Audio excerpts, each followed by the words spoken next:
అబ్బాయి ఉండేటంట. దేవుడు ఆయనని నినివేకి వెళ్ళమన్నాడంట. అయితే ఆయన వినక తర్షీష్కి పోయిండు. బోట్లో ఎక్కిండు.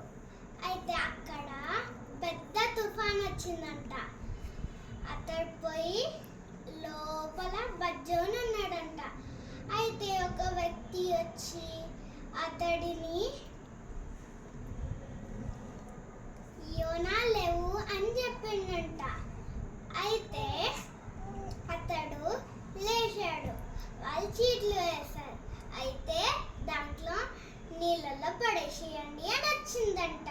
అయితే ఆ వ్యక్తి యోనాని నీళ్ళలో పడేసిండు.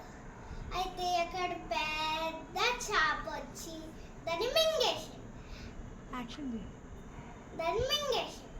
అయితే 3